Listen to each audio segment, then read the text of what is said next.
Surat crime branch દ્વારા કાલે અમદાવાદથી એક સંદીપ વિજેન્દ્ર ગુપ્તા જે આંતરરાજ્ય ઓઇલ ચોર તરીકે જેને ખૂબ જ પ્રખ્યાત ગુનેગાર તરીકે જે પંકાયેલો છે ઓઇલ ચોરીના ફિલ્ડમાં અને ગુજરાત સિવાય અન્ય અનેક રાજ્યોમાં રાજસ્થાનમાં, યુપી, વેસ્ટ બેંગાલ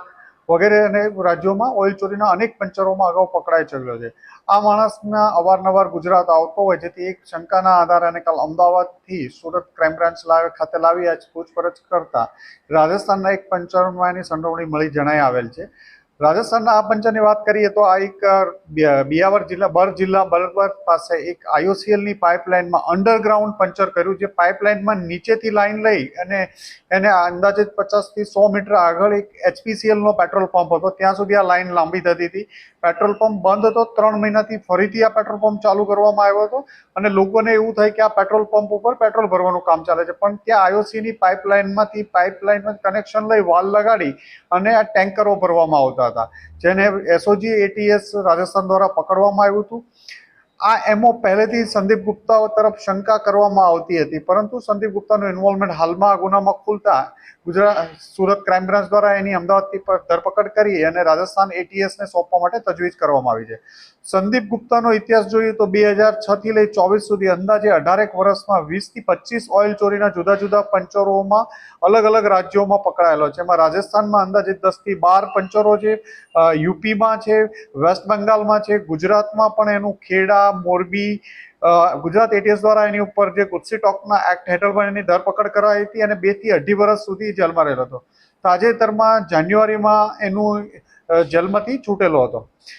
સંદીપ ગુપ્તાની એક કનેક્શન બીજું એવું પણ છે કે સંદીપ ગુપ્તા જ્યારે પણ પંચર કરશે ત્યારે પાઇપલાઇન ઓઇલ કંપનીની પાઇપલાઇનથી લાંબી પાઇપલાઇન ખેંચી અંડરગ્રાઉન્ડ પાઇપલાઇન ખેંચશે।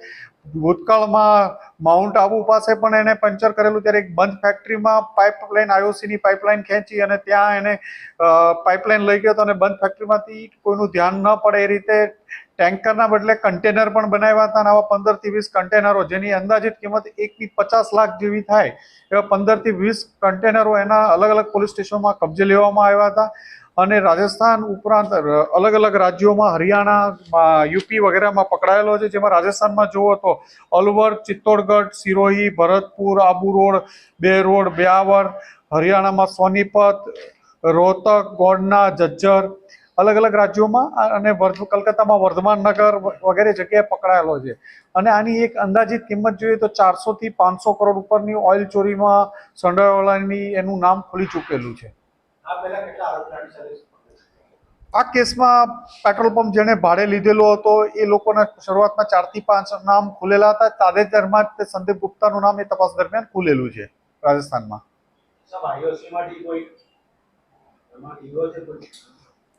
ઇન્વેસ્ટિગેશન રાજસ્થાન એટીએસ કરે છે, એટલે ઇન્વેસ્ટિગેશનમાં હાલમાં આપણે પૂરું કહી નહીં શકાય।